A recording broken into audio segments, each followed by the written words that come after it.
Gracias, señora presidenta. Sí, mis colegas, hoy, disculpe, señora presidenta, hoy en la Argentina más de 18 millones de personas son pobres, de los cuales casi 5 millones de esas personas son además indigentes. Esto significa que no tienen para comer, significa que las familias no pueden garantizar los 4 platos de comida diaria.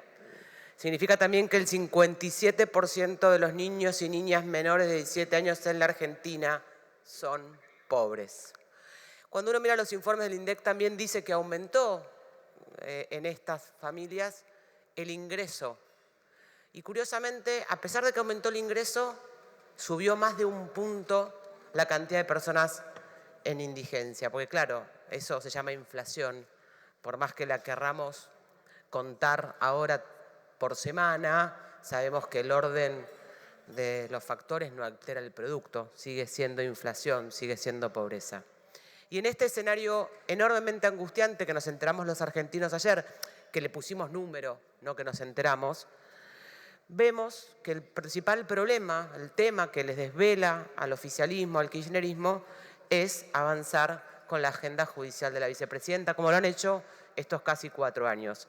Y en el medio de estos pliegos que comentaba la senadora miembro informante, tenemos también el pliego de la señora ex jueza Ana María Figueroa.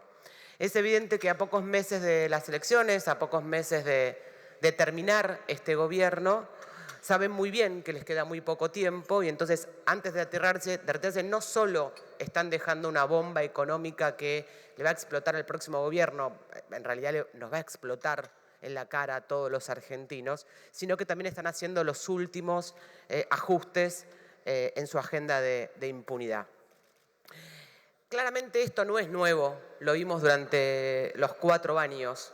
Llegamos a un punto tan absurdo de la división de poderes que cree el kirchnerismo se los puede llevar puestos, que incumplimos los fallos de la Corte Suprema. Lo incumplimos con la coparticipación de mi ciudad de Buenos Aires y ahora lo queremos incumplir con el fallo de la ex jueza Ana María Figueroa. Es bueno recordarles, ya lo hemos hecho muchas veces, pero lo volvemos a hacer, que el intérprete máximo y último de nuestra Constitución Nacional es la Corte Suprema, les guste o no les guste, ese es nuestro sistema republicano, esta es la división de poderes y esta es la democracia que construimos y sostenemos entre todos. Claramente, por más que ustedes quieran creer que pueden ir sobre un fallo de la Corte Suprema, por más que quieran armar un relato, por más que quieran crear una posverdad, les recuerdo, ustedes lo saben muy bien, la única verdad es la realidad. Y la realidad es que en la Argentina hay más de 18 millones de personas bajo la línea de pobreza. La realidad en la Argentina es que hay un 12,5% de inflación mensual de la mano de Sergio Tomás Massa, ministro de Economía. Y la realidad es que la señora Figueroa no es más jueza, con lo cual no le podemos brindar ningún acuerdo. El problema es que ustedes creen realmente que esto es gratuito. Y la realidad es que no es gratuito. Esta situación, este conflicto de poderes, este relato que quieren armar, no es gratuito. Si no hay en la Argentina seguridad jurídica, no es gratuito, afecta a todos. Y si corremos los límites de la división de poderes en momentos de tanta incertidumbre, tampoco es gratuito. Ustedes saben perfectamente que van a avanzar con algo ridículo, algo que no va a prosperar, algo que no tiene sentido. La señora Figueroa no es más jueza, por más que querramos o que quieran decir que lo es. Ya saben que no es más jueza. Es tan absurdo lo que vamos a hacer ahora como decir que, por ejemplo, el señor taquígrafo, el Senado decide que es juez o vocal de Cámara y automáticamente eso sucede. Ustedes saben que es absurdo, que es pour la galerie, que es un mensaje. Y no porque lo digamos los senadores de la oposición, lo dice nuestra Constitución Nacional, lo ha dicho la Corte Suprema. Al momento de renovar la existencia de una jueza, tiene que tener, al momento de los 75 años, tiene que tener acuerdo del Senado. La jueza Figueroa cumplió 75 años y no había acuerdo del Senado.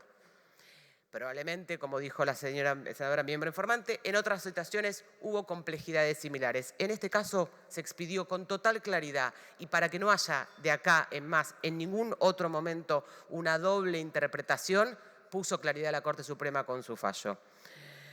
Como digo, el problema es que no están siendo extremadamente miopes al desafiar un fallo explícito de la Corte Suprema, en un contexto político donde vamos a tener que testear los límites de la institucionalidad en la Argentina. Ustedes creen en tratar a las minorías, a los contrapesos de poder, desde un lugar hegemónico, desde una posición absurda y necia, en momentos donde realmente más que nunca vamos a tener que poner en testeo y valorar los límites republicanos y la división de poderes en la Argentina. Y ustedes lo saben perfectamente bien. Como yo ya describí con anterioridad, este plan sistemático para controlar la justicia lo venimos viendo desde la llegada del gobierno. Voy a hacer un breve reconto para ejemplificar esta situación.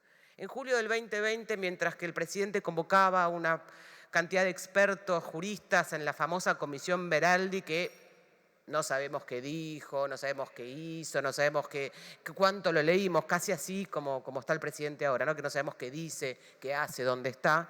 Lo mismo le pasó a los pobres expertos de la Comisión Veraldi. Pero mientras que ellos estaban investigando, acá en el Senado empezaron a hacer ustedes reformas al sistema judicial sin saber qué opinaban estos expertos convocados por el presidente.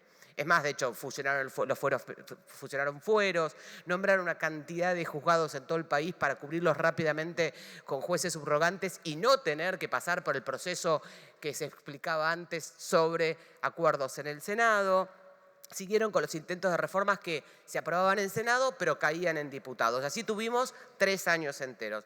También avanzaron con la necesidad de modificar la ley orgánica del Ministerio Público Fiscal, que tenía como único motivo la explicación de que el presidente, que su presidente había mandado un procurador general y acá en el Senado la vicepresidenta no se lo trataba y se lo cajoneaba. El presidente proponía, la vicepresidenta disponía. También cayó en diputados. Después pasamos con el Consejo de la Magistratura.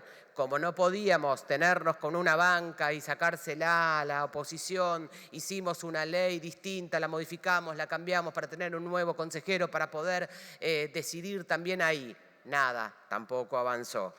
Siempre atentando a la división de poderes en forma permanente.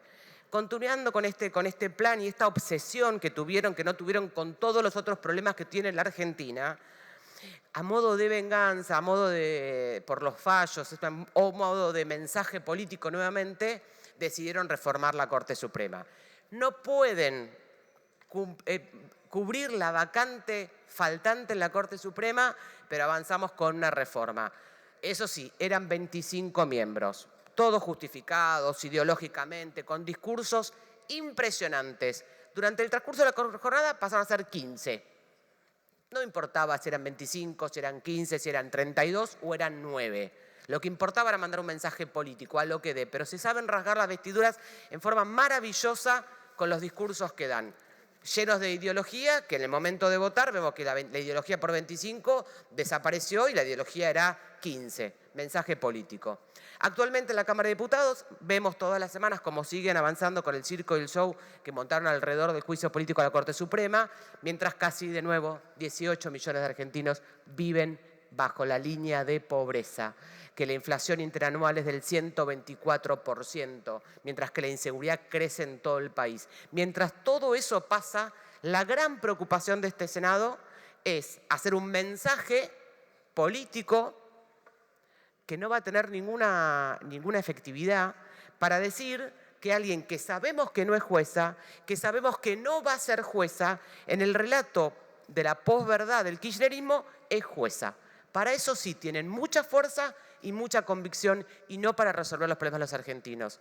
Vuelvo a insistir, señora presidenta, en lo peligroso que es en este momento en la Argentina desafiar nuestra institucionalidad, desafiar el balance de poder y dar mensajes errados. La Constitución Nacional está para respetarla y la división de poderes, incluso en este Congreso, también. Lo que bueno en este contexto es que sí aparecen 32 pliegos entre fiscales, defensores, jueces para cubrir vacantes a lo largo y el ancho del país, donde, por suerte, van a poder ocupar sus lugares porque no tienen 75 años, porque están dentro del sistema judicial, porque no han sido pasados a jubilarse dado que han cumplido los 75 años. Aprovecho y solicito podamos hacer pido una moción de orden para poder dividir la votación y que quede claro cómo vamos a votar desde el bloque de Juntos por el Cambio con todos los otros pliegos que tenemos a la vista y con el pliego de la no jueza Ana María Figueroa. Así que pido una moción de orden para poder dividir la votación de la orden del día 63 del resto de las votaciones. Muchas gracias. Gracias.